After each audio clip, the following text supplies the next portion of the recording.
านผู้ฟังกำลังให้เกียรติรับฟังสถานีวิทยุเจียงใหม่มหานคร FM 107.25 เมกะเฮิรตซ์อันดับต่อจากนี้ไปเจิญอู้จ๋ากำเมืองกับดีเจคำเพชรเจ้า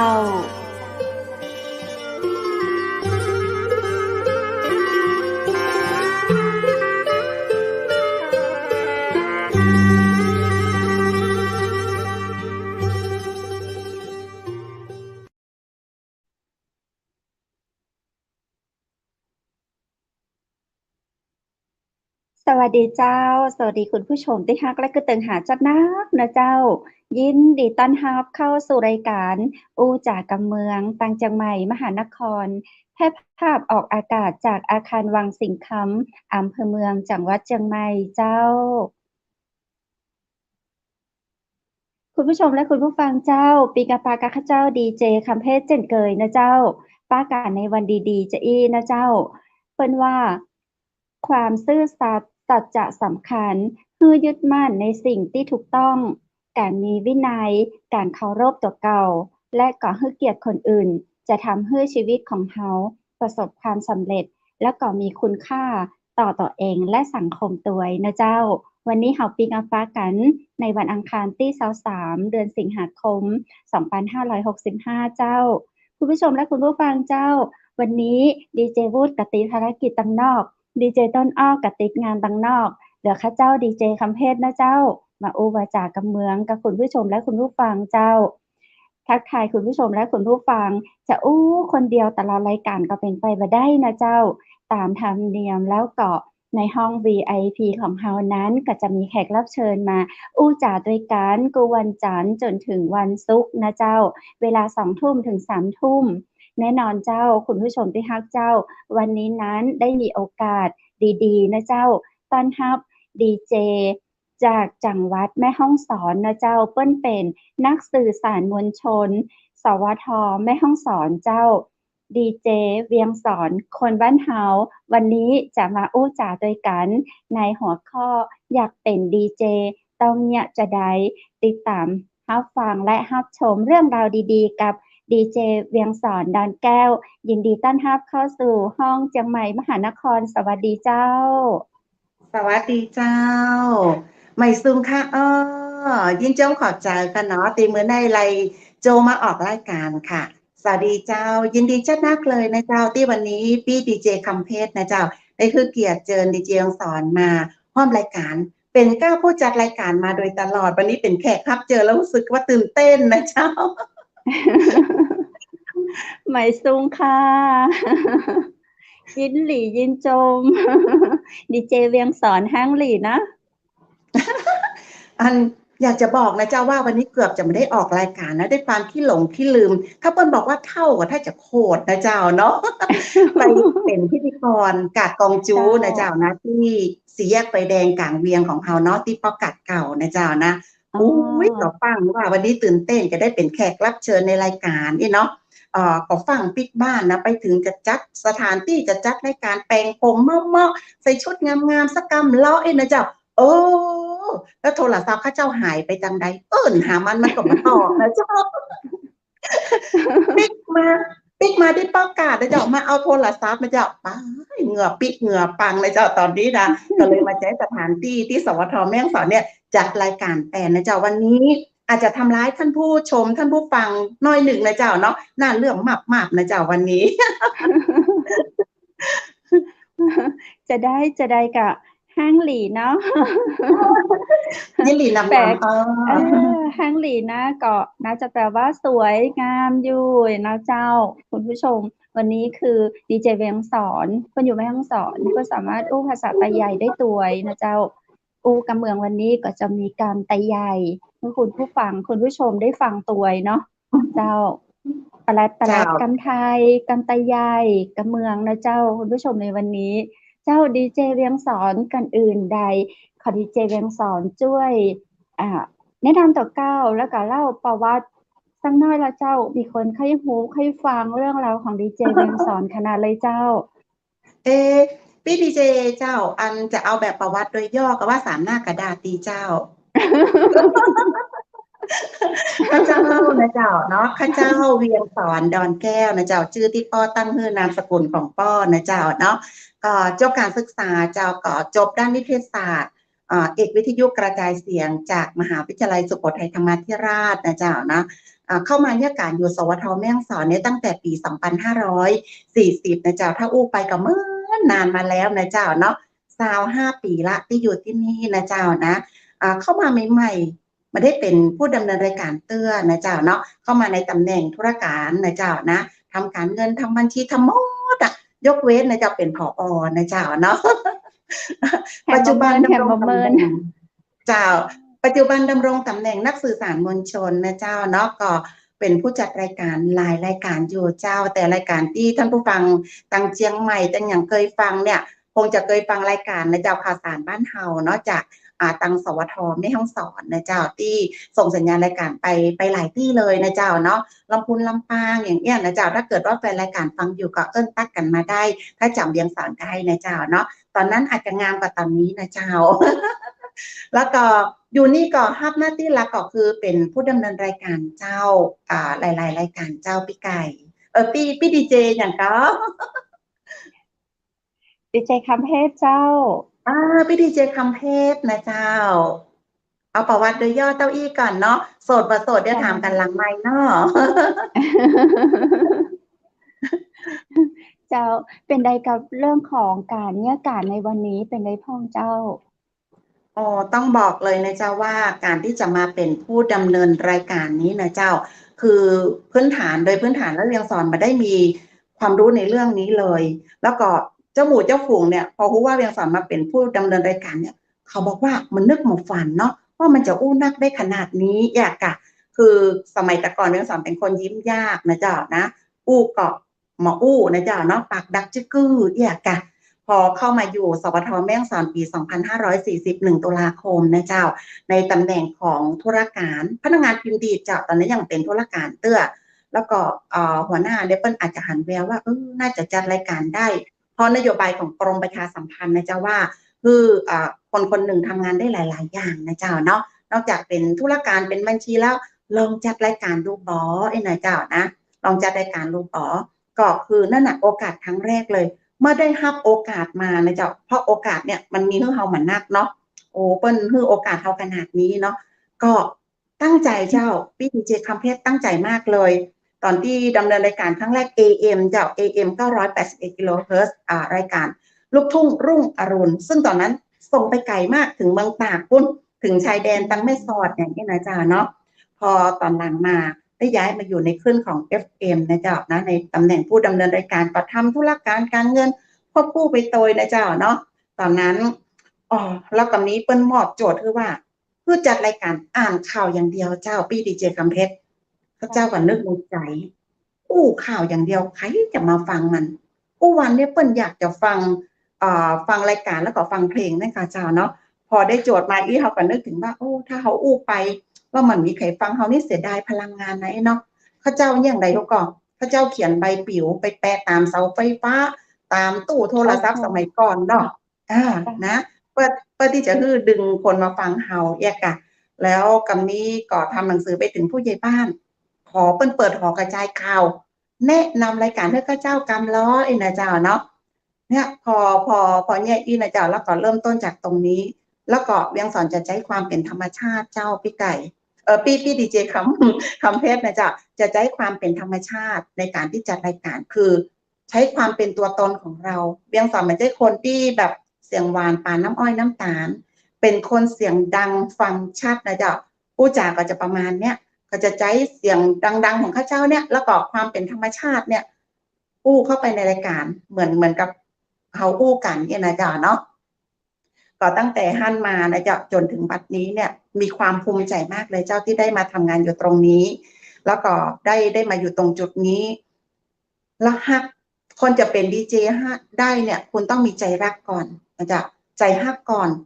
มีพรสวรรค์แล้วต้องมีพรแสวงตัวนะเจ้าและต้องมีความตั้งใจนะถึงจะเป็นดีเจดำเนินรายการได้ไม่ใช่ว่ามีไมค์มาได้เลยแล้วเปิดเพลงขายครัวแบบใช่นะเจ้าเนาะเขาต้องมีมากกว่านั้นนะเจ้านะว่าเราไปแล้วผ ผู้ฟังของเราจะได้ประโยชน์จากข่าวก่อนนะเจ้าเนาะที่เป็นข่าวสารเนี่ยจะอาศัยข่าวสารของพี่น้องที่สนใจดินฟ้าอากาศก่อนเลยนะเจ้าเนาะแล้วก็ข่าวสารนโยบายต่างๆที่นะเจ้ารวมถึงข่าวสารที่พี่น้องประชาชนพอรู้แล้วก็มันเกิดประโยชน์ต่อเปิ้ลเนี่ยนะเจ้าเนาะก็ตั้งแต่วันนั้นมาถึงวันนี้25 ปีละจากการที่ทำงานอยู่ตรงนี้ทำให้ข้าเจ้าได้อย่างดีๆหลายอย่างเจ้าเพราะ1มีคนรู้จักเขาเนาะเวลาไปไหนดีเจเวียงซอนเนี่ยเขาก็ดีใจนะเจ้า2ได้โอกาสจากตรงนี้นะเจ้าที่ทำงานเพื่อสังคมเพื่อประเทศชาติเพื่อบ้านเกิดเมืองนอนของเราเก่า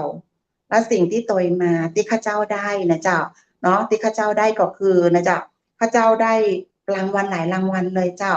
ในที่เป็นกำลังใจรางวัลมันแค่สิ่งที่เขาได้มาแต่เขาต้องรักษานะเจ้าคุณภาพที่เขาได้โดยนี่คือสิ่งดีๆที่ข้าเจ้าได้จากการเข้ามาทำงานอยู่สวท.แม่ฮ่องสอนกรมประชาสัมพันธ์นะเจ้าที่ข้าเจ้าได้รับนะเจ้าเห็นเมื่อตอนเข้ารายการเมื่อตะกี้บอกว่าไปเป็นพิธีกรค่ะปิ๊กมาตัวนอกจากการที่เขามาเป็นดีเจนักจัดรายการแล้วเขาทำงานพิธีกรตัวแหมนะก็เจ้าแม่ละเจ้าดีเจสองก็จะรับหน้าที่พิธีกรนะเจ้าของจังหวัดตัวในงานราชพิธีต่างๆนะเจ้าเนาะเป็นพิธีกรจังหวัดตัวคู่กับคุณอัธเวศสุนทรพานิชกิจนะเจ้าแล้วก็เวลาหน่วยงานราชการร้องขอมานะเจ้าเนาะก็ไปเป็นพิธีกรนะเจ้าเพื่อกับหน่วยงานราชการแล้วถ้าชุมชนนะเจ้าอย่างที่ข้าเจ้าไปวันนี้เนี่ยพิธีกรกาดกองจูนี่เป็นพิธีกรจิตอาสานะเจ้าเนาะไปช่วยส่งเสริมนะเจ้าในเรื่องของเป็นท้องว่าประเพณีวัฒนธรรมนะเจ้ารวมถึงการสร้างรายได้ที่เกิดขึ้นในชุมชนนะเจ้าเนาะข้าเจ้าก็ไปเป็นพิธีกรจิตอาสานะเจ้าในวันนี้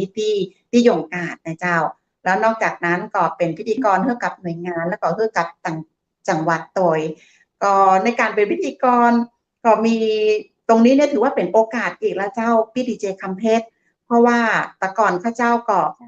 ยังไม่เคยจับไมค์ที่จะขึ้นสู่เวทีเนาะได้รับโอกาสเมื่อปี2557นะเจ้าที่ได้ไปทำงานเป็นพิธีกรแล้วก็ตั้งแต่นั้นมาก็เป็นมาจนถึงมาเดี๋ยวนี้นะเจ้าเนาะแต่เจ้านี่ก็ที่ใส่ชุดนี้ก็ไปเป็นพิธีกรซ้อมแผนนะเจ้าเนาะเตรียมรับมือกับอุทกภัยเมื่อตอนเช้าท่านผู้ว่าราชการจังหวัดแม่ฮ่องสอนท่านเชษฐาโมสิกรัตน์ก็ไปเป็นประธานในพิธีแล้วก็ตะกี้นี้ไปเป็นพิธีกรกาดกองจูแต่ต้องใส่ชุดงามๆเจ้าแต่งผมงามๆแต่งหน้างามๆก็อย่างที่บอกนะเจ้าว่าดีเจสอนบางทีนี่มาตันเยี่ยหยังนะเจ้าเนาะเจ้าเป็นพิธีกรกับดีเจนี่มีความแตกต่างกันจะใดเจ้าในความเป็นดีเจเวียงสอนพิธีกรเวียงสอนเจ้าถ้าเป็นดีเจนะเจ้าเนาะเขาก็ต้องหาข้อมูลข่าวสารเนาะแล้วก็อยู่ในห้องส่งเขาก็จะเหมือนกับนั่งอู้อยู่คนเดียวเขาก็บ่มีความเคอะเขินเองอย่างนะเจ้าแต่การที่เขาจะออกไปเป็นพิธีกรหนึ่งเจ้าบุคลิกเสื้อผ้างานนี้เวลาที่เขาจะออกไปเขาต้องแต่งตัวแบบไหนนะเจ้าเนาะทำผมแบบไหนนะเจ้าเพื่อที่จะให้เกียรติกับงานแล้วก็เจ้าภาพเจ้าของงานนะเจ้าเนาะและผู้ที่จะแบบมาร่วมงานโดยต้องเตรียมนะเจ้าข้อมูลที่จะไปเป็นพิธีกรนะเจ้าเนาะมันจะจับไมค์แล้วอู้ได้แล้วก็อีกอย่างหนึ่งพิธีกรกับการเป็นผู้ดำเนินรายการคล้ายๆกันเลยคือการแก้ไขปัญหาเฉพาะหน้าปฏิญาณไหวพริบนะเจ้าอันนี้ต้องมีนะเจ้าเนาะต้องมีสิ่งนี้มันจะคล้ายๆกันมันแยกกันไม่ค่อยออกแต่ว่าเวลาที่เราไปเป็นพิธีกรนั้นเราจะต้องมีบุคลิกที่แบบดูดีต้องแต่งหน้าแต่งตานะเจ้าเนาะต้องแบบแต่งตัวนะเจ้าคือบุคลิกมันดีอะแล้วก็ต้องสู่สายตาของผู้ที่จะมางานตัวนะเจ้าแต่ถ้าเขาอยู่ในห้องส่งเนี่ยสมัยแต่ก่อนมันได้โชว์หน้าโชว์ตาที่ล่อเขาจะกระเสียงนั่นก่อนสมัยแต่ก่อนนะเจ้าอันนั้นก็ข้อมูลต้องแม่นนะเจ้านะแล้วการอู้จากับท่านผู้ฟังท่านผู้ชมก็ต้องเป็นแบบกันเองนะเจ้าเนาะสื่อภาษาแบบเจ้าบ้านที่เข้าใจมาต้องมาแปลภาษาไทยเป็นภาษาไทยอีกเนี่ยนะเจ้าอันไหนม่วนหรือว่าชอบมากกว่ากันเจ้า เพราะว่าไปแล้วเรื่องสอนชอบเป็น2 อย่างเลยเจ้าจัดรายการก็ชอบวันไหนนี่มาได้มาจัดรายการนี่โอ้ยมันเหมือนแบบ มันเหมือนมีความสุขอะเหมือนน้ำลายจะบูดตัวอะ คือก็ต้องหาเหมือนกับว่าเอ๊ะคุณผู้ฟังรอเราอยู่นะอีนะเจ้าเนาะแล้วมาเดี๋ยวมันมีไลฟ์สดไหมก่อนถ้าวันไหนมันได้ไลฟ์สดเอ๊ะคุณผู้ฟังให้ก็ตึงหาหน้าเฮากล้าหน้าสดๆแบบธรรมชาติลงโทษอีนะเจ้าเนาะ แล้วก็พอเป็นพิธีกรอันนี้มีความภาคภูมิใจเจ้าอย่างน้อยเมื่อเราไปเป็นพิธีกรเขาได้อู้ถึงองค์กรของเราว่าเรามาจากหน่วยงานนี้เหมือนกับการเราเป็นตัวแทนของหน่วยงานนะเจ้าในการไปประชาสัมพันธ์ตัวเหมือนเราเป็นแบรนด์ของหน่วยงานนี่นะเจ้าเนาะแล้วก็การเป็นพิธีกรเนี่ยมันทำให้เรามีโอกาสที่เหมือนกับว่าทำให้เราสะสมประสบการณ์ไปเรื่อยๆงานหนึ่งมันอาจจะมีข้อผิดพลาดเกิดขึ้นเราเรียนรู้จากงานนั้น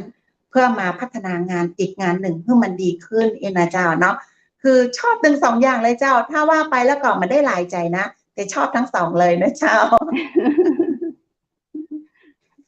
บางวันอย่างเช่นในวันนี้เราก็ต้องทำงานทั้งสองอย่างในวันเดียวกันนะคะเจ้าบ่อยค่ะเจ้าอ๋อถ้าวันไหนเวียงสอนต้องไปเป็นพิธีกรนะเจ้าเวียงสอนจะบันทึกรายการงานประจำไว้นะเจ้าเนาะบันทึกรายการงานประจำไว้แล้วก็ไปเป็นพิธีกรพอไปเป็นพิธีกรเสร็จปุ๊บปิดมาต้องมาเคลียร์งานที่เราค้างอยู่นะเจ้าเนาะที่เรายังได้เนี่ยและเราต้องทำงานเผื่อเวลานั้นออกไปเพราะช่วงเวลาที่เราไปเป็นพิธีกรงานส่วนนั้นเราไม่ได้ทำละแต่พอเราปิกมาถึงที่ทำงานนะเจ้า เขาจะต้องทำงานนั้นให้เสร็จภายในวันนั้นอาจจะต้องเลิกทุ่ม2 ทุ่มนะเจ้าเขาก็ต้องทำเหลื่อมเวลาไปนะเจ้าต้องบริหารให้ลงตัวนะเจ้าเพราะเขาทำหลายอย่างโดยกันอย่างวันนี้ตอนเช้าเรียนสอนไปเป็นพิธีกรปิกมาทำงานต่อต้องเตรียมรายการไว้วันพุธเมื่อเช้าตี 5อีกนะเจ้าเนาะแล้วก็ต้องไปเป็นพิธีกรจิตอาสาอีกนะเจ้าก็ต้องบริหารให้มันลงตัวต้องลำดับความสำคัญก่อนหลังเตยเจ้าเหนื่อยก็เจ้าถามว่าเหนื่อยก็มีความสุขมากกว่าเจ้าเพราะว่าเราได้ทำในสิ่งที่เราฮักนะเจ้าเนาะมันจะมารู้สึกถึงความเหนื่อยเลยถ้าเกิดว่าเขาจัดรายการโอ้ผู้ฟังคือกำลังใจเขามาความเหนื่อยนั้นหายไปหมดไปเป็นพิธีกรทุกคนปลื้มทุกคนดีใจนะเจ้าเนาะความเหนื่อยก็หายไปมันมีแต่ความสุขเจ้าเพราะว่ามันเป็นงานที่เราฮักกับเจ้ามันมีความเหนื่อยเลยเจ้าค่ะแสดงความยินดีตัวเลยเรามาทุกทางของเราแล้วเนาะถึงแม้ว่าจะมาในช่วงท้ายๆ ซึ่งบางทีเราไม่ได้เปิ้นฮ้องว่าเราไม่ได้รู้ว่าพรสวรรค์หรือว่าความเป็นตัวตนของเราควรจะมาด้านนี้ถ้าบ่อั้นก็คือเราจะเลือกเดินทางมาตั้งแต่ตอนเราเรียนจบใหม่ๆแล้วเนาะเจ้ามาอยู่ในส่วนของธุรการนะคะเจ้าก่อนที่จะมาเป็นนักจัดรายการอันนี้เดียวยังสอนจะขออู้ย้อนหลังหน่อยหนึ่งนะเจ้าพี่ดีเจคำเพชรเจ้าที่ยังสอนเข้ามาเป็นพนักงานตอนแรกนะเจ้าเนาะยังสอนจบปวชบัญชีจากวิทยาลัยการอาชีวะเจียงไฮ้โดยเงินทุนนะเจ้าของสมเด็จย่าเป็นนักเรียนทุนของมูลนิธิแม่ฟ้าหลวงนะเจ้าเพราะว่าเป็นลูกคนตุ๊กคนจนเนาะเจ้าก็มาสมัครงานที่สวทเนี่ยเป็นพนักงานพิมพ์ดีเงินเดือน 4,500 เจ้า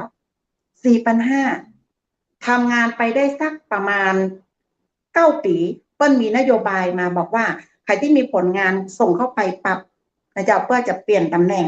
ข้าเจ้าก็ส่งเข้าไปในของสำนักประชาสัมพันธ์เขต 3ตอนนั้นจบปวสละตอนเรียนปวสนี่หิ้วขนมไปขายโดยเลิกงานแล้วนะเจ้าไปเรียนโดยนะเจ้าตอนนั้นคือทำงานอยู่สวทละไปเรียนต่อปวสพอได้วุฒิมาก็ไปปรับตำแหน่งเจ้าพนักงานธุรการเลื่อนขึ้นมาได้สตางค์แถม9,000นะตอนหลังมาเพิ่มเงินเดือนเพิ่ม11,000 กับ 500ยังมาพอเต้าอี้เจ้าเมื่อเปิ้นมอบเพื่อเป็นผู้ดำเนินรายการเขายังมามีความรู้ด้านนี้เลยมาได้จบนิเทศศาสตร์เลยนะเจ้าข้าเจ้าได้รับคำแนะนำจากท่านอาบุญเลิศอัศวดิกุลอันนี้เพิ่นเสียชีวิตไปละบอกว่าเวียงสอนไปเรียนต่อสิจะได้เอาความรู้นั้นมาใช้ในงานข้าเจ้าก็ตัดสินใจลงเรียนมสทเจ้าสตางค์ก็ไม่ค่อยมีนะก็ลงเรียนจบภายใน4 ปีมาว่าจะไปนั่งรอรถเมล์เข้าห้องน้ำหรืออย่างที่มีเวลาว่างข้าเจ้าจะอ่านหนังสือเจ้ามาอยากคือติดคือสอบแล้วอยากคือผ่านนะเจ้าเนาะก็เรียนจบก็ได้วุฒิปริญญาตรีมาประกอบกับตอนนั้นคุณเอกนรินทร์ใจมโน ตอนนี้เป็นผู้ประกาศของ NBT เนาะทำงานตำแหน่งที่ข้าเจ้าเนี่ยอยู่เนี่ยเปิ้ลสอบติดพนักงานราชการนะเปิ้ลก็เลยไปบรรจุที่ NBT ตอนนี้เป็นโอกาสของข้าเจ้าละค่ะเนาะโอกาสของข้าเจ้าละจะได้เปลี่ยนจากธุรการมาเป็นนักจัดรายการนักสื่อสารมวลชนละเนาะข้าเจ้าก็เนี่ยได้วุฒิปริญญาตรีที่เรียนจบมาเนี่ยจะไปสอบเปลี่ยนสายงานและกว่าจะได้มาเป็นผู้ดำเนินรายการกว่าจะได้มาเป็นดีเจเนี่ยก็มันใช่ง่ายๆเหมือนกันนะเจ้าเนาะเมื่อเขาได้รับโอกาสก็ต้องหา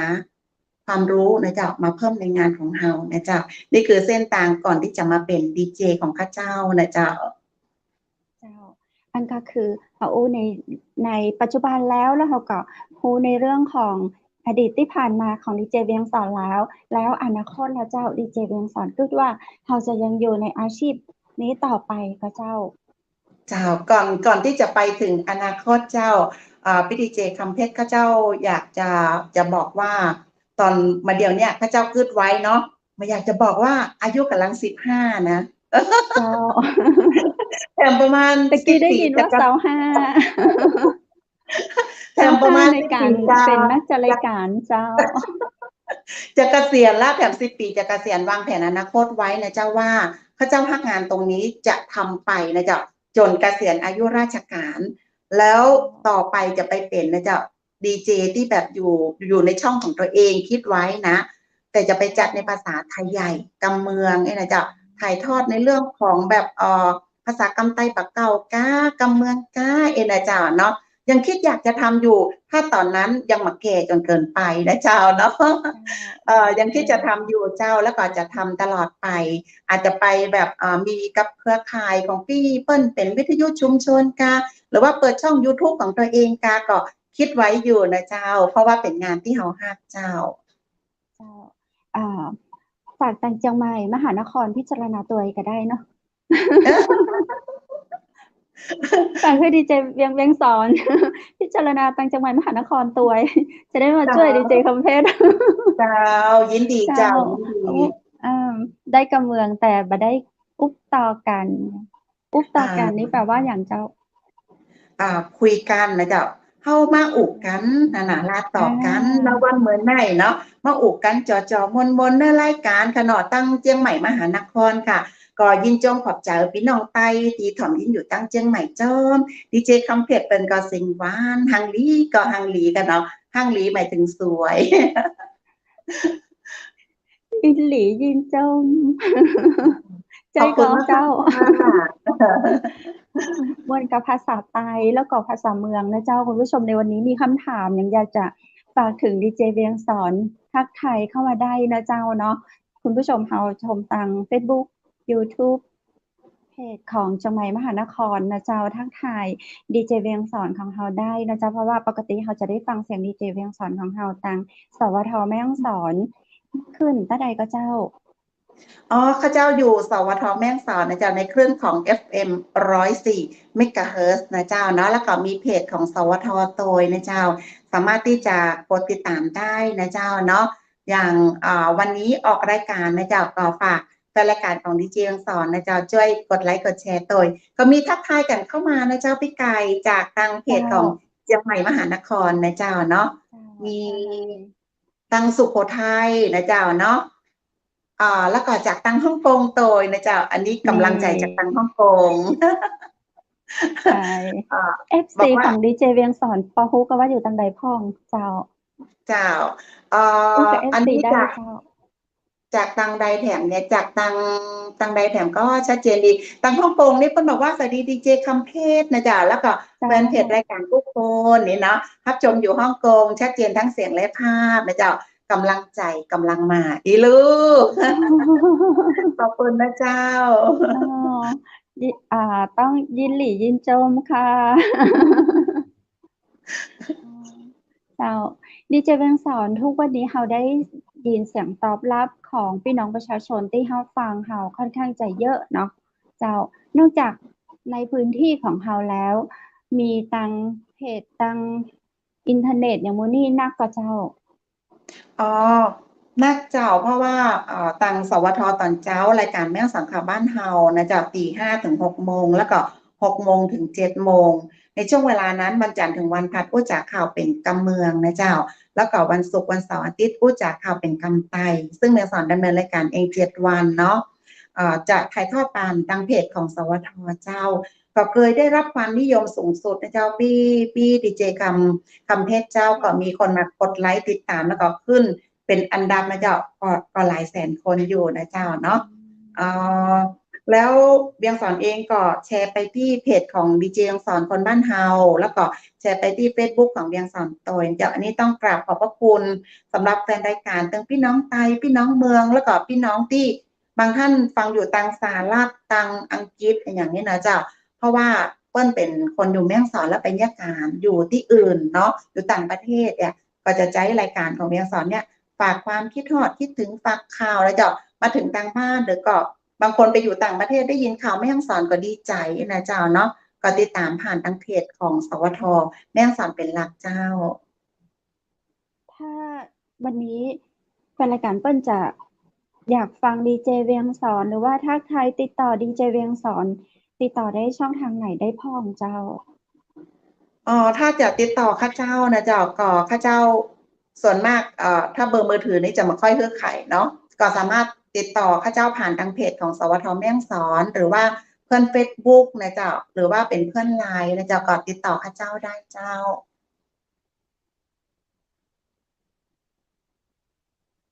เดี๋ยวนะฮ่องกงรับฟังชัดเจนดีเจ้ามีจากที่ไหนแหมทักทายมาได้นะเจ้านี่นะน่าจะเป็นรับฟังจากจังหวัดสุโขทัยค่ะขอบคุณจันนักนะเจ้าเนาะเมื่อกี้ดีเจทักษรก็ดีเจเวียงสอนก็ช่วยทักทายไปแล้วคุณข้าเชนชัยเสนาสวัสดีครับคุณสุภาพรสวัสดีค่ะรับฟังชัดเจนขอบคุณจันนักนะเจ้ามีคำถามอย่างอยากถามดีเจเวียงสอนทักทายมาได้นะเจ้าอันเดี๋ยวข้าเจ้าถามดีเจเวียงสอนต่อละกันดีเจเวียงสอนเจ้าตั้งแต่ทำงานมา25 ปีนี้มีความประทับใจในการทำงานกิจกรรมใดที่น่าสนใจมากที่สุดเจ้าเล่าให้ฟังหน่อยละเจ้าที่ข้าเจ้าประทับใจในเจ้าพี่ดีเจเจ้าก็คือตอนแต่ก่อนเนาะเขาจัดรายการโดยที่ผมได้ต้องออกหน้าจอแล้วก็มีท่านผู้สูงอายุนะเจ้าจะเป็นป้าอุ้ยแม่อุ้ยอย่างเนี้ยฟังรายการฟังจากเสียงของข้าเจ้าซึ่งสมัยนั้นยังไม่มีการไลฟ์สดนะเจ้าเนาะแล้ววันหนึ่งข้าเจ้าไปเจอคุณยายท่านหนึ่งนะเจ้านะที่โรงพยาบาลแล้วคุณยายอู้ว่าใดก็บอกว่าคุณยายตายตาหลับละเพราะว่าคุณยายได้หันดีเจเวียงสอนละนะเจ้าเนาะฟังรายการมาก็ว่าแล้วก็มาเคยได้หันหน้าพอได้เจอเนี่ยคือเปิ้ลดีใจอ่ะพอฮูอี้เขาทำความสุขเพื่อกับผู้สูงวัยเนาะหรือว่าผู้ฟังของเฮาที่ได้หันเฮาเนี่ยมันมีความสุขเจ้าแล้วก็อีกเตื้อนหนึ่งเจ้าเตื้อนหนึ่งคุณยายนะเจ้าเนาะอยู่ไกลอยู่ต่างหมู่บ้านเพื่อลูกหลานมาส่งหาที่สวทเพื่อที่อยากจะมาหาดีเจเวียงสอนนะเจ้าเนาะเนี่ยแค่นี้คือกำลังใจของคนจัดรายการแล้วนะเจ้านะผู้ฟังนี่คือพระเจ้าจะยกคือเป็นผู้ฟังมันบอกว่าลูกค้าคือพระเจ้าไหมก่อนถ้าเป็นแม่ค้าพระเจ้านี่จะยกคือผู้ฟังเนี่ยคือพระเจ้าเลยเจ้าเพราะว่าเป็นผู้ที่ถ้ามามีเปิ้ลเขาจะมามีวันนี้จะมามีคำว่าดีเจเวียงสอนในวันนี้นะเจ้าถึงแม้เนื้อหาเขาจะดีเสียงเขาจะหวานนะเจ้าลีลาเขาจะจัดรายการดีขนาดไหนถ้าไร้ซึ่งผู้ฟังสักคนหนึ่งเนี่ยมันก็มาเกิดประโยชน์มันมีคำว่าดีเจเกิดขึ้นนะเจ้าเนาะแต่ทุกวันนี้ไปทางใดเปิ้ลก็ฟังรายการเฮาคนนั้นก็ฟังคนนี้ก็ฟังนะเจ้าเนาะอันเนี้ยมันคือกำลังใจแล้วก็คือความสุขที่เขาได้รับถ้าวันไหนเลยเจ้าที่เวียงสอนมาได้มาจัดรายการหรือว่าเวียงสอนลูกควาย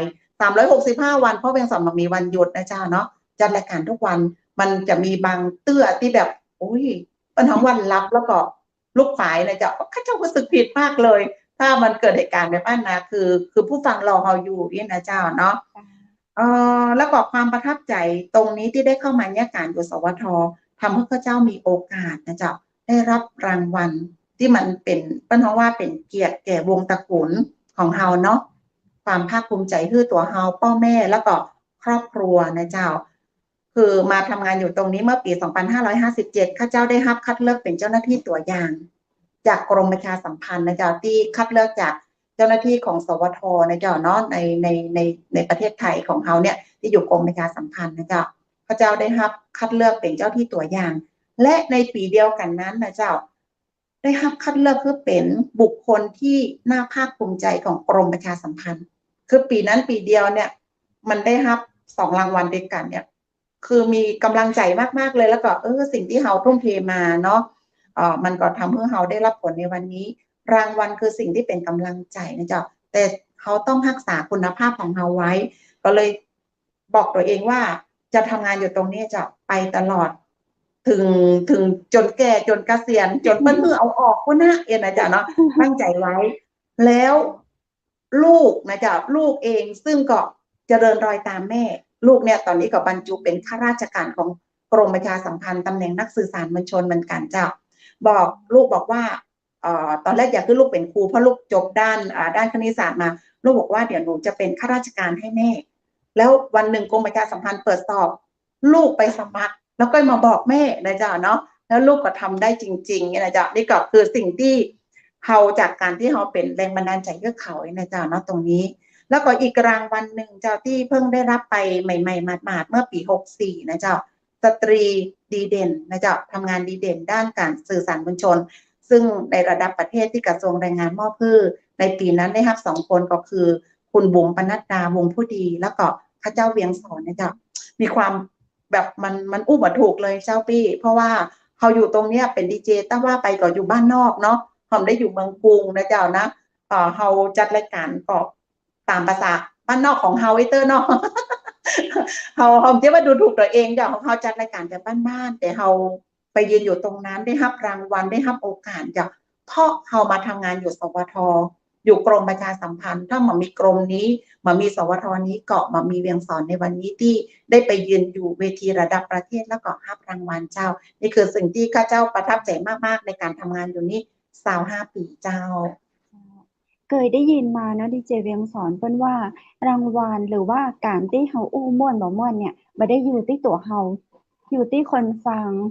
เนาะอยู่ที่คนฟังเปิ้นฟังว่าเฮาม่วนหรือบ่ม่วนเจ้าเปิ้นติดตามหยังเฮามาก็คือเพราะว่าเฮาไปอยู่ในใจเปิ้นแล้วเฮาไปอยู่ในความรู้สึกเฮาไปอยู่ในชีวิตประจำวันของเปิ้นแล้วดังนั้นรางวัลที่เฮาได้เฮาบ่ได้มาจากการที่เฮาได้ไปถึงกรุงเทพแน่ๆเนาะเฮาได้จากคนฟังที่บ้านเฮาได้จากหัวใจของคนที่ในท้องถิ่นบ้านเฮา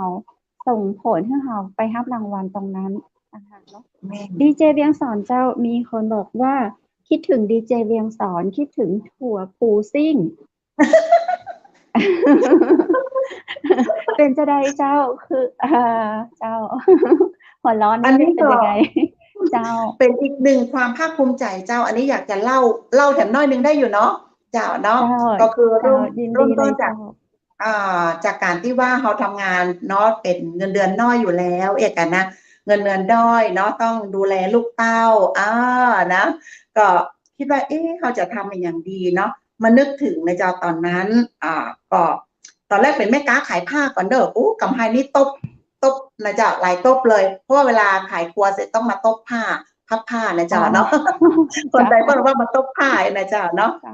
แล้วก็ตอนพอขายผ้าเนี่ยมันมาไหวละกันนี้นึกถึงโทโพซิ่งพี่ก้อยจุฬาภรณ์พรหมนนท์ซึ่งเพิ่นเสียไปแล้วนะจ๊ะเนาะเพิ่นก็ชอบเนี้ยโทโพซิ่งคือกับหมู่ข้าเจ้ากินที่สวทเนาะข้าเจ้าก็ว่านะก็เลยอู้กับพี่ก้อยว่าขายผ้าก็มาค่อยดีแล้วนะจะหารายได้เสริมตังใดดีเนี่ยนะจ๊ะเนาะถ้าพี่ก้อยไปขายโทโพซิ่งเดี๋ยวก็เจ้าไปขายเนอะเนาะลงทุนเจ้าด้วยกระทะใบเดียวกระทะไฟฟ้าเจ้าด้วยความตอนนั้นอยากจะมีเงินเนาะอยากจะมีเงินที่มาแบบ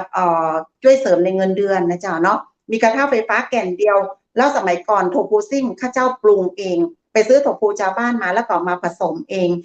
เอามาปั้นเองเจ้ามาปั้นเองถั่วพูคือเป็นที่เป็นฟักให้กับเจ้ามาใช่โถผู้เป็นความใต้ค่ะโถผู้หมายถึงเต้าหู้เต้าหู้นะเจ้าคนไทยฮ้องว่าโถผู้ก้นฝรั่งฮ้องว่าโต้ฟูแล้วก็คำว่าซิ่งหมายถึงมันนะเจ้ารสชาติอร่อยนี่นะเจ้าเนาะนี่คือที่มาของคำว่าโถผู้ซิ่งอู้ต่อเล่าต่อนะเจ้าเนาะก็ ก็ไปซื้อโถฟูของเปิ้ลมาแล้วก็ผสมด้วยสูตรของตัวเองนะเจ้าเอามาปั้นเป็นก้อนๆโถฟูลุงปั้นใต้ห้องว่าโถฟูลุงมาปั้นเป็นก้อนนะเจ้าเนาะแล้วก็เอาไปทอดเริ่มต้นขายถนนคนเดินจากกระทะไฟฟ้าน้อยๆเนี่ยใส่อัพไปนะเจ้าเนาะอุ้ยได้200-300ดีใจนะเจ้าเนาะแล้วก็จากนั้นมาเนี่ยด้วยความที่เขาจัดรายการอยู่ตรงนี้โตยมีคนรู้จักเขาโตยนะเจ้าเนาะแล้วก็ประกอบกับว่ามันเป็นอาหารท้องถิ่นนักท่องเที่ยวก็กำลังมาสมัยนั้นแบบมีโควิดนะเจ้านะนักท่องเที่ยวกำลังมาแล้วเปิ้ลก็มากินแล้วเปิ้ลก็ติดใจนะเจ้าว่าเมื่อก็กินทุกฟูซิ่งหรือว่าเต้าหู้ทอดแบบที่ไหนมาก่อนกรอบนอกนุ่มในข้างในมันจะเหมือนกับไข่เลยนะเจ้าเนาะเหมือนไข่ตุ๋นเลยนะข้างในจะเป็นจากอ้านนะเจ้าเนาะนั่นคือจุดเริ่มต้นของการเป็นแม่ค้าโถฟูซิ่งแล้วพอตอนหลังมาปั้นมาไวละคนเดียวปั้นโถฟูเป็นปิ๊บมาไวละแขนเดี้ยงละกำนี้คนที่เนี้ยโถฟูเนี่ยจากพี่น้องไตที่เนี้ยโถฟูเนี่ยเปิ้ลก็ปรับนะจ๊ะปรับสูตรของเปิ้ลเป็นแบบโถฟูซิ่งสำเร็จเลยเป็นก้อนมาให้เลยนะเจ้าเนาะเป็นก้อนมาให้เลยข้าเจ้าก็เนี่ยเอาโถฟูของเปิ้ลมานะจ๊ะแล้วก็เอามาทอดแล้วทำน้ำจิ้มเองมันมันอยู่ที่น้ำจิ้มโตยนะเจ้าเนาะน้ำจิ้มของดีเจก็คือน้ำจิ้มมะขามนี่นะเจ้าปีดีเจคำเพชรเจ้าก็คืออยู่ที่มะขามเนาะเอามะขามมาเนี่ยใส่น้ำตาลแล้วก็เวลาที่อันเนี้ยเขาก็จะเคี่ยวนะเจ้าเคี่ยวเสร็จออกมาเป็นน้ำจิ้มแล้วก็ใส่ถั่วลิสงนะเจ้าเนาะซึ่งข้าเจ้าจะมาซื้อถั่วที่เปิ้ลทำจากโรงงานจะซื้อถั่วดินจากแม่ฮ่องสอนใหม่ๆวันไหนจะขายไปซื้อมาแล้วก็ปั่นคนเดียวพริกก็ใช้พริกกะเหรี่ยงนะเจ้าที่มาปั่นคนเดียวนะเจ้าเพราะว่าเขากินโตยลูกค้ากินโตยเนี่ยมันจะอยู่ตรงนี้และน้ำมันข้าเจ้าจะใช้น้ำมันใหม่เจ้าน้ำมันที่ใสเนาะที่ใหม่ถึงว่าจะเจอวิกฤตน้ำมันแพงข้าเจ้าก็ยังขายเท่าเดิม10 บาท 20 บาทนะเจ้าตามภาพนี่เลยก็เจ้าตามนี้เลยเจ้าตอนนี้จะเป็นแบบนี้เลยเจ้าอันนี้เป็นทูฟูซิ่งที่เปิ้ลปรุงมาสำเร็จแล้วข้าเจ้าก็ซื้อมาทอดนะเจ้าขายโดยน้ำจิ้มนั้นเป็นสูตรของข้าเจ้าเองเจ้าขายกำละวันนี้ยังทำอยู่ก็เจ้าทำอยู่เจ้าทำอยู่แล้วถ้าเป็นสนใจจะตามไปซื้อนี่ไปที่ไหนเจ้าขายที่ไหนเจ้าทุกวันอาทิตย์นะเจ้าทุกวันอาทิตย์ดีเจยังสอนก็จะขอท่านผอ.ไว้เลยว่าทุกวันอาทิตย์ถ้าเป็นเวรดีเจยังสอนก็จะแลกกับเพื่อนร่วมงานเนาะจะไปเป็นแม่ค้ากาติดเจ้าอยู่พิกัดนะเจ้าเนาะพิกัดก็จะอยู่แถวหน้าร้านที่เปิ้ลขายข้าวหน้าเป็ดนะตอนนี้แบงสันจะอยู่ตรงนั้นทุกวันอาทิตย์ถ้ามาติดงานพิธีกรมาไปอบรมมาไปต่างจังหวัดเจ้าแจ้งมาแจ้งตี 5มาจัดรายการเสร็จ7 โมงนะเจ้าจากนั้นแปลงร่างเป็นแม่ค้ากาติดทันทีเลยนะเจ้านะไม่ได้ทิ้งงานทำงานก่อนแล้วก็ค่อยไปขายครัวเจ้าแล้วถ้าแบบว่าเปิ้ลไปในช่วงวันจันทร์วันอังคารแล้วเปิ้ลอยากเก็นเนี่ยใดละเจ้าถ้าเกิดว่าไปช่วงวันแบบนี้เนี่ยตัวข้าเจ้าจะไม่ได้ขายเองแต่ว่าจะมีน้องนะเจ้าเนาะจะขายคือจะอยู่ตรงจุดเลยวิไลการอาชีพน้องมินทราชินีไปฝั่งตรงข้ามสเตเว่นนะเจ้าเนาะจะขายอยู่ตรงนั้นเจ้าแต่ถ้าอยากดูอยากเจอดีเจอยากกินฝีมือของดีเจเองต้องกัดติดเอาอ่านนะเจ้าแล้วก็อีกงานหนึ่งค่ะงานหนึ่งเจ้าที่จะมีบอยนี้กาดพีดนี่หมายถึงว่าปอยเหลิน11เดือนตุลาคมเวียงสอนจะไปช่วยสืบสานประเพณีทุกปีเจ้าไปขายเองเลยจะมีอยู่3 คืนนะเจ้าเนาะปีนี้ทางเทศบาลเมืองแม่ฮ่องสอนจะจัดแน่นอนแต่วันไหนเดี๋ยวบอกแถมคำหนึ่งแล้วก็พลาดไม่ได้ถ้าอยากเจอดีเจเวียงสอนแล้วก็ทูฟูซิ่งแสนอร่อยนี้นะเจ้าในงานเปิดเมืองไทยจิมอาหารไทยใหญ่คู่ปีของอบจ.นะเจ้าเนาะจัดขึ้นทุกปีเลยในห่วงของเดือนธันวาคมระหว่างวันที่6ถึงวันที่10ธันวาคมนะเจ้านะจะมีปฏิทินการท่องเที่ยวอยู่เลยตรงนั้นเวียงสอนจะไปแบบไปขายทุกคืนเลยเจ้าที่งานปอยเปิดเมืองไทยปีนี้ทางอบจ.คอนเฟิร์มมาแล้วว่าจัดเวลาเดิมแน่นอนเจ้าดีเจเวียงสอนเจ้าทัวร์ฟูซิ่งนี้นอกจากของดีเจเวียงสอนแล้วมีของท่านใดแห่งประเจ้าตังแม่ฮ่องสอนเฮา อ๋อมีเจ้านอกจากว่าดีเจเวียงสอนจะฮับมาแล้วเนาะคือเวียงสอนเนี่ยไมาได้ทำโทโพซิ่งเองนะแต่ว่าฮับจากพี่น้องนะเจ้าเนาะปีเจ้าประจำอยู่ซึ่งพี่น้องไปหลายท่านจะเนี่ยโทโพซิ่งสูตรแต่ละคนจะมาเหมือนกันอืมเอ่อเจ้าถ้าเขาจะเนี่ยเองเนี่ยเวียงสอนเนี่ยไปเรียนมาแล้วเจ้าแต่เวลามันมามี เพราะมันจะต้องอืมมีการใช้ปั้นเอแบบเครื่องงโม่ใหญ่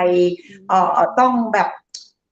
มันต้องมีเวลาเจ้าที่จะเนี่ยเนาะต้องเปิดเป็นโรงงานเลยนะเจ้านะอันนี้เขาเป็นการแบบว่าช่วยส่งเสริมรายได้คนในท้องถิ่นโดยเขาฮับเปิ้ลมาแล้วเขาก็มาทำขายและทำสูตรน้ำจิ้มของเขาเองนอกจากว่าของข้าเจ้าแล้วในกาดสายหยุดมีเจ้านะกาดสายหยุดเปิ้ลก็ฮับมาทอดขายเนาะหรือว่าพี่น้องไตนะเจ้าเนาะตามหมู่บ้านต่างๆเปิ้ลก็ทำโทฟูซิ่งขายเหมือนกันนะเจ้านะก็มีหลายเจ้าแล้วอีกอย่างหนึ่งโทฟูซิ่งมาได้มีแค่แบบสดอันที่เห็นอยู่ในภาพเนี่ยคือโทฟูซิ่งแบบแห้งอันก็คือเราแบบแห้ง สามารถส่งให้ต่างจังหวัดได้กับเจ้าได้เลยเจ้าต่างประเทศก็ได้เจ้าพี่ดีเจอืคำเพชรมถ้าเป็นแบบเจ้าแห้งนะเจ้าเจ้าคือเอาไปทอดเองบอกหรือว่าจะนมันจะมีำสองอย่างเจ้าคือจะเอาแบบที่จะไปทอดเองก็ได้มันจะคล้ายๆหนังควายจีอ่ะ อืม มัน ไอเวลาที่เราส่งปูไปตากแห้งนะบางคนบอกว่าเจ้าโอ้ยมันเหมือนหนังควายกะบัดใช่มันคือตัวปูแห้งๆนะเจ้าเนาะอ๋ท่านจะอซื้อแบบอั้นแล้วไปทอดเองก็ได้ หรืออันนี้คือเวียงสอนทอดเรียบร้อยแล้วเจ้าที่อยู่ในถุงนี้นะไปถึงก็แกะถุงกินแบบสแน็คได้เลยเจ้าเนาะเป็นอือาหารว่างที่มเกิดประโยชน์เจ้าเพราะว่าเป็นแล้วโปรตีนมีน้ำจิ้มตัวเขาใส่ไปตัวยเจ้าอืแม่นแล้วมขายดีแบบอี้ดีเจเวียงสอนบัดคิดจะทำเป็นแบบขายประจำหรือว่าแบบเป็นแฟรนไชส์ต่อกับเจ้า จะจะว่าไปนะพี่ดีเจคำเพชรเวียงสอนนี่น่าจะเป็นคนที่ไมาอยากให้ร่ำให้รวยเหมือนเปิ้ลอะถ้าเป็นคนอื่นเปิ้ลขายมา10 กเอาว่าปีมาม่วนเดี๋ยวนี้เปิ้ลน่าจะเป็นเจ้าของกิจการไปละส่งแฟรอ๋อนไชส์ไปเจ้าทั่วประเทศอย่างเงี้ยเจ้าอันนี้ข้าเจ้าก่อนเนี่ยเหมือนกับว่าข้าเจ้าทำเป็นอาชีพเสริมเจ้าคือปออยู่ปอกินจะว่าไปถึงแม้นมารวยแต่อาชีพเสริมตัวเนี้ยทำให้ข้าเจ้าส่งลูกเรียนจบปริญญาตรีมา2 คนแล้วนะเจ้าเนาะ ก็คือขายแบบบ้านๆของเรา10 บาท20 บาทนะเจ้ากำไรจะว่าได้นักก่อหลายคนถามดีเจว่าโอ้การเงินเดือนก่อนเนี่ยกล้าขายก่อขายเอาสตังค์ไปไหนหมดดีเจเนาะข้าเจ้าก็บอกว่าหน้าฝนปวกมันก่อนนักอยู่นะเออนะเจ้าเนาะ คือคือเขาขายมันจะได้กำไรปันกำเป็นหมื่นเนาะเขาขายกำไรปัน2 ตาปัน900 ก้ายนะเจ้าเนาะอันนี้เป็นการทำอาชีพเสริมเจ้าแต่ถามว่าอยากจะทำไหมตรงนั้นอยากจะเนี่ยเจ้าแต่ต้องมีเวลาเจ้าเนาะแล้วการที่เขาจะเนี่ยตรงนั้นได้เขาต้องไปยื่นขออยไปทำอย่างให้มันถูกกระบวนการขั้นใช่ตอนโดยนะเจ้าเนาะเจ้าซึ่งเขาต้องทำงานอยู่ตรงนี้เนี่ย เขาก็จะยังมีเวลาที่จะทุ่มเทกับตรงนี้มากนะจ๊ะรอเกษียณ60ถ้ายังมีแหงอยู่อาจจะเนี่ยเจ้า ก่อนก่อนจะเข้ามาเป็นดีเจกับก่อนที่จะทำทัวร์พูซิ่งอันไหนยากง่ายกว่ากันเจ้าคือมันโอ้ถ้าค่อนข้างจะแบบห่างกันมากเลยห่างไกลกันจังเลยกันเป็นแม่ค้าทำทัวร์พูซิ่งกับถือไมค์มาจัดรายการพิธีกรโอ้มาห่างเลยเจ้าใช้หลักการเจ้าเดียวกันใช้หลักการอืเดียวกันเลยมจัดรายการเขาก็ต้องใช้ความเป็นกันเองเนาะสื่อสิ่งดีๆให้กับผู้ฟังแม่กะเจ้านะเจ้าการมาเป็นแม่ค้าก็เหมือนกันลูกเจ้าค้าคือพระเจ้าอ่านะเขาก็ต้องมีความเป็นกันเองกับลูกค้าทำอาหารที่มีคุณภาพออกมาให้กับลูกค้านะเจ้าน้ำมันใหม่เจ้าคนกินมาเดี๋ยวนี้เปิ้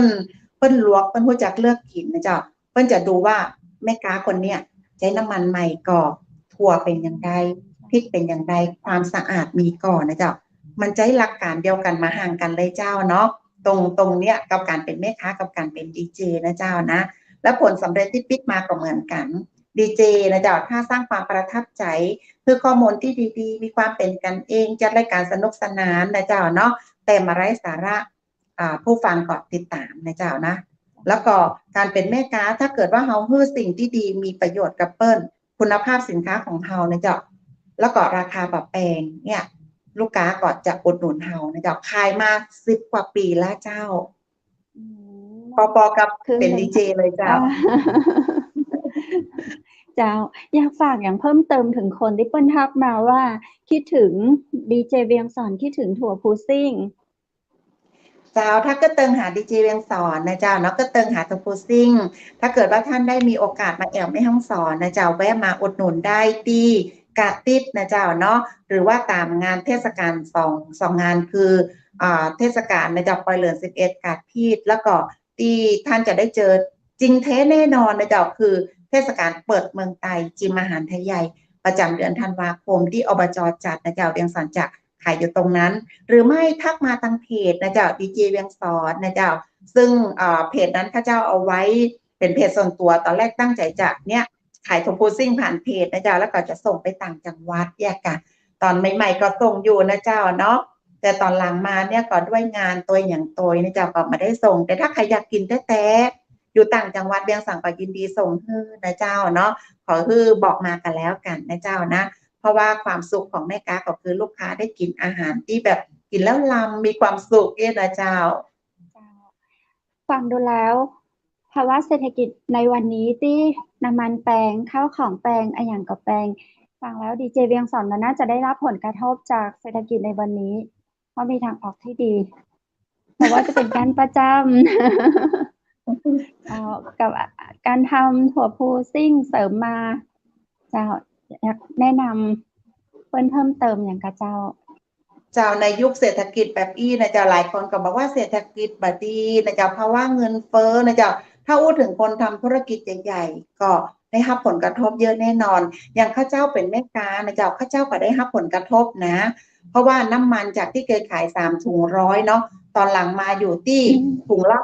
65 บาท67 บาทเกือบ70นะเจ้าแต่ข้าเจ้าใช้หลักการว่าเมื่อต้นทุนมันสูงขึ้นนะเจ้าแต่เรายังขายเท่าเดิมเนี่ยข้าเจ้ามีคนบอกข้าเจ้าว่าลดจำนวนลงแหละเพิ่มราคาแหละแต่ข้าเจ้ามาเนี่ยนะเจ้าข้าเจ้าจะเอามาคำนวณ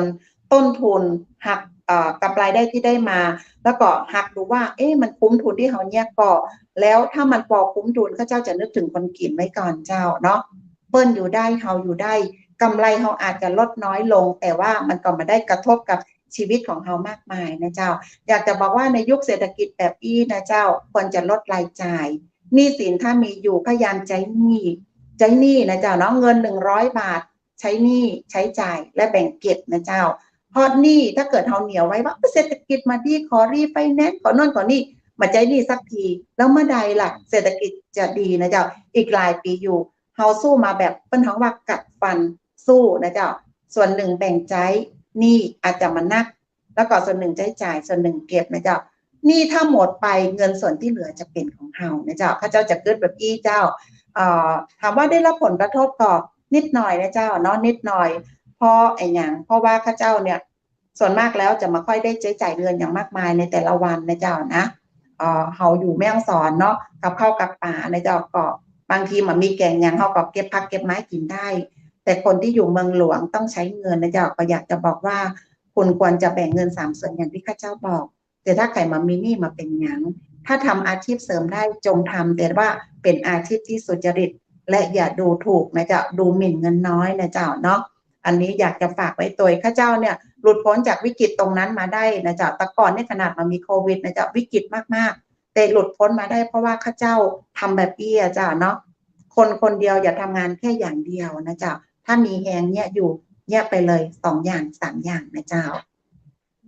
ดีจังเลยช่วงสุดท้ายของรายการแล้วเจ้าดีเจเวียงสอนแหมอยากอู้จ่าอย่างกันต่อเนาะฟังเพลินมากเลยเผลอกำเดียว พอเราจะชั่วโมงละ ในช่วงสุดท้ายของรายการดีเจเวียงสอนอยากฝากอย่างถึงคุณผู้ชมเจิญเจ้าอย่างน้อยก็วันนี้ข้าเจ้าขอบคุณนะเจ้าตังเชียงใหม่มหานครขอบคุณปี้ดีเจคำเพชรนะเจ้าเพชรหาไทยนะเจ้าเนาะปี้เป็นคนที่น่าฮักมาก ตั้งแต่รู้จักกันมาแล้วก็ดีใจเจ้าวันที่ไปเป็นพิธีกรผู้ว่าพบสื่อคุณพี่บอกว่าดีเจวันที่23ว่างก็พี่อยากจะเชิญออกรายการนะเจ้าเนาะเชียงใหม่มหานครโหดีใจมากเลยเพราะอย่างน้อยๆเนี่ยเวียงสอนเองนะเจ้าเนาะก็จะได้ทักทายคุณผู้ฟังที่อยู่ต่างเชียงใหม่นะเจ้านะโตยแล้วก็อีกหลายท่านที่ฟังรายการอยู่โตยนะเจ้ารีบฮับเลยรีบฮับปี้เลยบอกว่ารายการว่างกว่าอันฮับไปก่อนเลยนะเจ้าเนาะแล้ววันนี้มีความตั้งใจมากๆเลยที่แบบว่าอยากจะแต่งตัวชุดไทยใหญ่นะอย่างน้อยๆจะได้สวยเต้าปี้ดีเจคอมเพลตนะเจ้าแต่ปรากฏว่าอย่างที่เราฟัง กลายเป็นเลยต้องออกมาชุดนี้นะเจ้าเนาะอาจจะทำร้ายท่านผู้ชมน้อยหนึ่งเด้อนะที่หันหน้าแบบสดๆธรรมชาติของข้าเจ้านะเจ้าเนาะดีใจมากๆเลยเจ้าแล้วก็ขอบคุณที่ให้โอกาสมาออกรายการนะเจ้าหากว่าดีเจสอนปอจะช่วยอย่างได้นะเจ้าเนาะยินดีอย่างยิ่งเลยในการที่จะเป็นการสื่อสารประชาสัมพันธ์นะเจ้าเนาะแล้วก็ฝากไว้เลยว่าคนเฮานะเจ้าเมื่อได้รับโอกาสนะเจ้าอย่าบอกว่าทำมาได้นะเจ้านะทำก่อนนะเจ้าด้วยใจที่ฮักมีความมุ่งมั่นเมื่อมีพรสวรรค์ต้องมีพรแสวงนะเจ้าความฝันจะเป็นจริงหรือไม่มาได้แค่เพ้อฝันแต่ต้องลงมือทำนะเจ้าฝากเป็นกำลังใจให้กับทุกคนแล้วก็ตอนนี้โควิดยังมาหายไปนะเจ้าเนาะไปทางใดก็อย่าลืมนะเจ้าใส่แมสใส่หน้ากากอนามัยซ้อยมือบ่อยๆนะเจ้าเป็นระยะห่างทางสังคมและอีกอย่างหนึ่งมันจะป้องกันแค่โควิดนะเจ้าป้องกันได้ทุกโรคยกเว้นโรคซับจางต้องหมั่นยากาศประหยัดแล้วก็อดทนนะเจ้าโอ้ยเก่งมากเลยวันนี้ก็ต้องขอบคุณดีเจเวียงสอนจ้านักเลยเจ้าโอกาสหน้ามาอู้จากันตังจังใหม่มหานครแหมนะเจ้าสำหรับวันนี้ขอบคุณนักสวัสดีเจ้าเจ้ายินหลีนำค่ะเนาะสำหรับปีดีเจคำเพชรยินหลียินจงผูกเกาผูกก้นจอมใหม่สุงค่ะยินหลียินจมฮังหลีเนาะดีเจเวียงสอนไว้สูงค่ะนะคะขนาดเจ้าคุณผู้ชมอู้ไตก็เก่งอู้กำเมืองก็เก่งอู้ไทยก็ได้เจ้าไปถึงกรุงเทพมหานครไปรับรางวัลคู่กับพี่บุ๋มปนัดดามาแล้วตัวนะเจ้าหันก็ว่าคนเปิ้นฮ้องว่าช้างเผือกในป่าแน่นะเจ้าคุณผู้ชมหันก็ว่าคนเก่งๆบอกว่าจะอยู่ที่ไหนนะเจ้าจะส่งคุณค่าให้กับตัวเองได้เสมอความสวยงามบ่ได้มาที่เครื่องแต่งกายบ่ได้มาจากภายนอกเลยนะเจ้าฟังเสียงเปิ้นฟังการหลักการในการเนี้ยการของเปิ้นมีหลักการนะเจ้าทุกการทำงานบ่ว่าจะเป็นการเป็นนักจัดรายการการเป็นพิธีกรหรือว่ารวมถึงการเป็นแม่ค้าทัวร์พูดซิ่งฟังแล้วน่าชื่นชมนะเจ้าน่าชื่นชมวันหน้าถ้าเรามีโอกาสและมีช่วงเวลาดีๆนะเจ้าค่ะจะเชิญเปิ้นมาอู้มาจ๋ากับเรื่องราวดีๆเนาะของดีเจเวียงสอนนักสื่อสารมวลชนจากสวทแม่ฮ่องสอนแหมนะเจ้าวันนี้เวลาของเราหมดลงแล้วเจ้าคุณผู้ชมและคุณผู้ฟังเจ้าอยากให้เราเชิญท่านใดมาร่วมออกรายการมาอู้มาจ๋าด้วยกันที่นี่จะเป็นคนใต้คนอีสานคนเหนือคนภาคกลางหรือว่าชาวต่างประเทศนะเจ้าก็แนะนำมาได้นะเจ้าเนาะขอบคุณคุณผู้ชมที่อยู่ต่างแดนต่างเมืองไทยกู้ภาคกู้ภาคทั้งไทยและก็ต่างประเทศนะเจ้าเนาะเจ้าอยากจะมาอู้จากันในรายการจังใหม่มหานครเปิดโอกาสให้เนาะทุกคนสามารถเข้ามามีส่วนร่วมนะเจ้าติดต่อกับฝ่ายรายการของเราได้นะเจ้าผู้จัดการของเราได้นะเจ้าติดต่อที่คุณอ๋อก็ได้เนาะเจ้าคุณผู้ชมจะเป็นภาครัฐภาคเอกชนรัฐวิสาหกิจหรือว่าจะเป็นพ่อค้าแม่ขายนะเจ้าเจ้าของผลิตภัณฑ์ต่างๆเนาะอยากจะนำเสนอสินค้าต่างๆผ่านช่องทางตรงจังใหม่มหานครเปิ้นก็ยินดีนะเจ้าจะได้ก็อย่าลืมติดตามรับชมหากดติดตามกดไลค์กดแชร์ติเนอร์ในวันนี้ท่านใดที่กดไลค์กดแชร์นะเจ้าทางรายการเปิ้นแจกน้ำผึ้ง3ขวดกดไลค์กดแชร์ให้ครบ5กลุ่มนะเจ้า5กลุ่ม3รางวัลในวันนี้นะเจ้ารางวัลละ1ขวดรับกันไปเลยนะเจ้าจากน้ำผึ้งแท้น้ำผึ้งตราสารวินเจ้าแคปเข้ามาได้นะเจ้าส่งเข้ามาในอินบ็อกซ์เนาะ5แชร์ที่เราส่งไปคือกลุ่มสาธารณะต่างๆนะเจ้านะ5แชร์ต่ออันนะเจ้าคุณผู้ชมส่งเข้ามาในอินบ็อกซ์ของจังหวัดมหานครเปิ้นจะส่งให้ถึงบ้านฟรีเลยเจ้าแล้ววันนี้เนาะข้าเจ้าก็ขอบคุณพระอาจารย์รัตน์รัตนยาโนพุทธอุทยานสวนบูรณรักษ์ธรรมตำบลแม่แลมอำเภอแม่ริมจังหวัดเชียงใหม่คุณผู้ชมและคุณผู้ฟังท่านใดนะเจ้าสนใจอยากจะ เรียนสมาธิสามารถขออุปกรณ์ฝึกเรียนได้นะเจ้าเปิ้นแจกตึงข้าวกล้องแจกตึงพีระมิดเจ้าพีระมิดนะเจ้าส่งฟรีให้ตัวเนาะโทรถามได้ที่089 0364 744ตั้งแต่ 8 โมงเมื่อเช้าถึง 4 โมงเมื่อแลงนะเจ้าแล้ววันนี้ข้าเจ้าขอขอบคุณโรงแรมแม่เสลียงเวียงงามนะเจ้าเปิดบริการตลอด24 ชั่วโมงเจ้า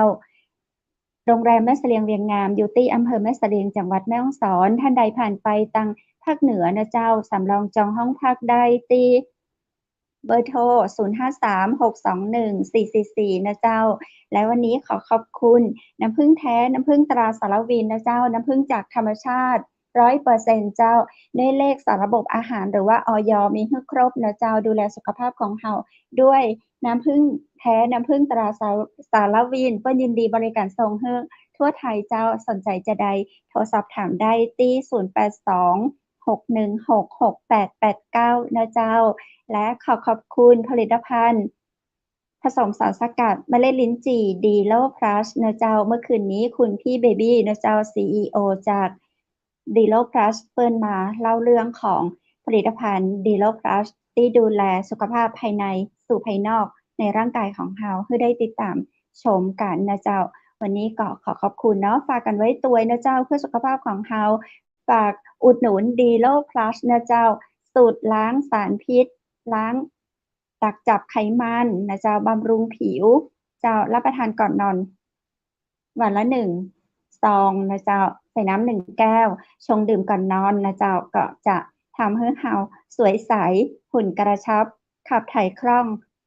ต้องดีโลพลัสดื่มได้ตึงแม่หญิงและป้าใจเจ้าและวันนี้นะเจ้า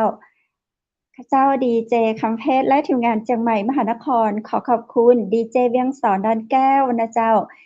จากสวทแม่ฮ่องสอนและขอขอบคุณคุณผู้ชมและคุณผู้ฟังที่ฮักทุกคนทุกท่านเจ้าพรุ่งนี้ปีกับป้ากันแห่ใหม่นะเจ้าสำหรับวันนี้ขอให้คุณผู้ชมทุกคนทุกท่านนอนหลับฝันดีราตรีสวัสดิ์เจ้า